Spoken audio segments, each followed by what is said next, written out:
આ જે નશો કર્યો તો એની અંદર કોઈ આલ્કોહોલિકમાં કેમિકલ વાળી વસ્તુ કે પોઈઝન જેવું મને એવું અંદાજ છે. જેમને વેચાણ કરે છે લોકો એમને કડકમાં કડક સજા કરવામાં આવે અને જલ્દીથી એમને પકડવામાં આવે ને જલ્દીથી સજા થાય એમને કે ફરીવાર કોઈના ઘરનો દીવો બુઝાય નહીં. એને અત્યારે બધું હાલ ઉજ્જૈનથી એનો કનેક્શન છે આ બધું પ્રકરણનો. જે મેટર જે છે એમાં ખરેખર એની પ્રોડક્શન કાં થયું, કેવી રીતે થયું, અહીંયા ટ્રાન્સપોર્ટેશન કેવી રીતે થયું, અને નીચે જે છે કોને કોને આપ્યું, એ બધું હાલ એની તપાસ વ્યવસ્થિત ચાલે છે. એમાં જે છે અત્યારે બધું એની FSL પ્રોસેસ ચાલે છે અને પછી જે છે એમાં જે પણ એની કેમિકલ કમ્પોઝિશન હશે અને એના આધારે લીગલ કાર્યવાહી કરવામાં આવશે. આ જે આપનો રોયલ સ્ટેગનો જે બ્રાન્ડ છે આના જે ડિસ્ટ્રીબ્યુશન જે જગ્યા થયું છે એની અત્યારે હાલ તપાસ ચાલે છે. ખરેખર કેટલા ટોટલ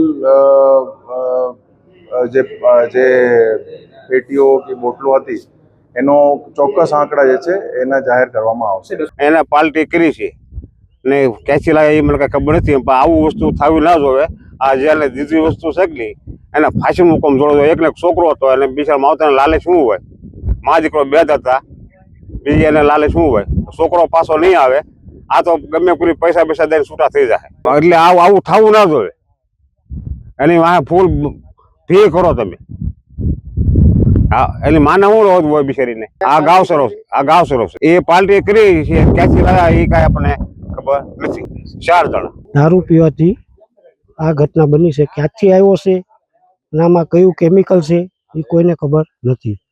આ ઘટનામાં ભાઈ ઉપેન્દ્રસિંહ ચંદ્રસિંહ ગોહિલ એનું મૃત્યુ પામ્યું છે.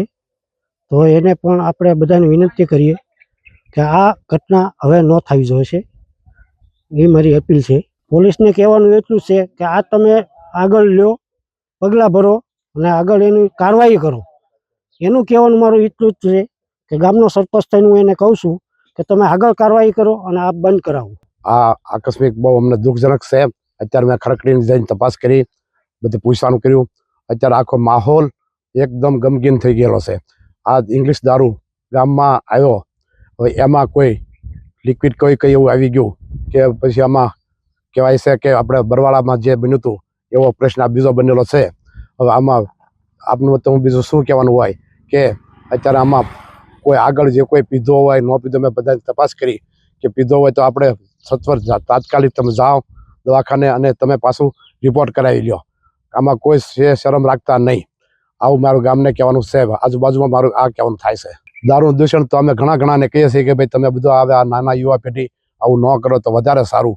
ગઈકાલે સાંજે મને માન્ય કલેક્ટર સાહેબ તરફથી સૂચના મળી એટલે ભાવનગરની સિવિલ હોસ્પિટલ તેમજ અલગ અલગ ખાનગી હોસ્પિટલોમાં આ બનાવના આધારે જે પેશન્ટો એડમિટ થયા હતા એ પેશન્ટની મુલાકાત લીધી હતી. આજ સવારે પણ માન્ય કલેક્ટર સાહેબ સાથે તમામ પેશન્ટની મુલાકાત લેવામાં આવેલી છે. હાલના આંકડા પ્રમાણે 20 લોકો અત્યારે સારવાર હેઠળ છે, જેમાં ભાવનગરની સિવિલ હોસ્પિટલમાં 10 જેટલા પેશન્ટ છે, આરોગ્યમ હોસ્પિટલમાં 5 પેશન્ટ છે, બીમ્સમાં 1 પેશન્ટ છે અને વેદ ICUમાં 2 પેશન્ટ છે. એમ અલગ અલગ હોસ્પિટલોમાં અલગ અલગ પેશન્ટ અત્યારે સારવાર હેઠળ છે.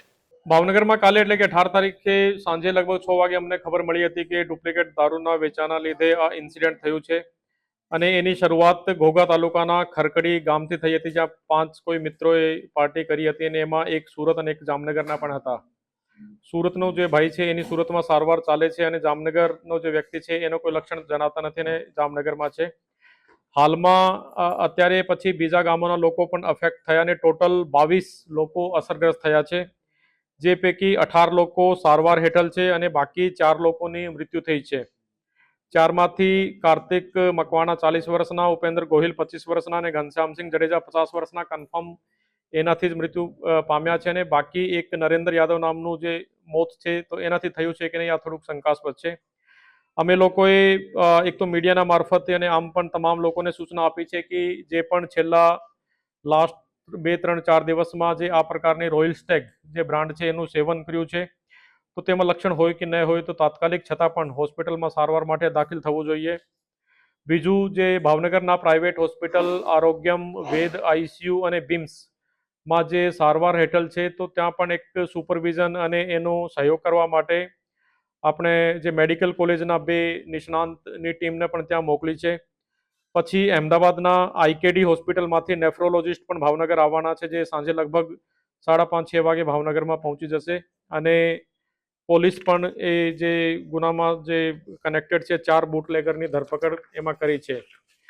અને જેમ હું તમને કીધું કે 18 લોકો સારવાર હેઠળ છે. આ 18 લોકોમાંથી ડૉક્ટરના જણાવ્યા પ્રમાણે 2 લોકો ક્રિટિકલ છે, 4 આઈસીયુમાં છે, 2 વેન્ટિલેટર ઉપર છે અને 10 દર્દી એવા છે જે કે સ્ટેબલ છે. અને અત્યારે પણ અમે લોકો મીન્સ કે તમામને અપીલ પણ કરીએ છીએ કે જે પણ છેલ્લા 3-4 દિવસમાં જે ડુપ્લિકેટ રોયલ સ્ટેગનું કોઈ સેવન કર્યું હોય તો તાત્કાલિક નજીકના અથવા તો સર્ટી હોસ્પિટલમાં આવવા માટેને જણાવવામાં આવે છે. હોસ્પિટલની હું સવારે સર્ટી હોસ્પિટલમાં અને બાકી 3 પ્રાઇવેટ હોસ્પિટલની મુલાકાત લીધી હતી અને અમુક લોકો આઈસીયુમાં અને અમુક સામાન્ય બેડ ઉપર હતા. અને જે પણ એમાં લક્ષણ હોય છે કે ભાઈ વિઝન લોસના અને શ્વાસ વગેરેમાં જે તકલીફ થાય છે, બાકી એના ઉપર તો વધારે પ્રકાશ તો ડૉક્ટર પાડી શકે છે.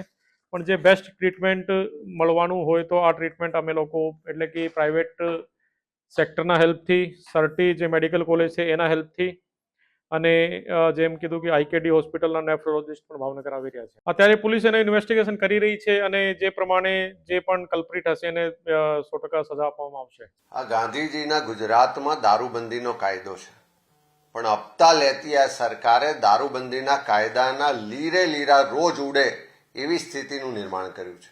પહેલાં પણ અનેક વખત લઠ્ઠાકાંડ થયા, ઝેરી શરાબને કારણે અનેક વખત લોકોના જીવ ગયા.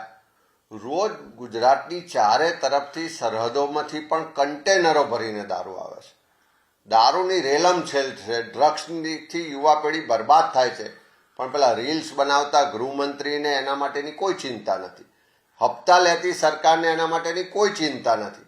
દારૂબંધી હોવા છતાં પણ ખુલ્લેઆમ દારૂ વેચાય, ચારે તરફ એનો વેપાર થાય, તો હપ્તા વગર તો આ શક્ય નથી. પોલીસ સ્ટેશનથી લઈને મુખ્યમંત્રી કાર્યાલય સુધી હપ્તો જાય છે એવું જાહેરમાં બધા જ લોકો ચર્ચા કરે છે. ત્યારે ભાવનગરમાં જ્યાં ડુપ્લિકેટ દારૂને કારણે મોત થાય એના માટે સીધા કોઈ જવાબદાર હોય તો પોલીસ તંત્રની સાથે સાથે આ સરકારમાં બેઠેલા ગૃહમંત્રી ને મુખ્યમંત્રી જવાબદાર છે.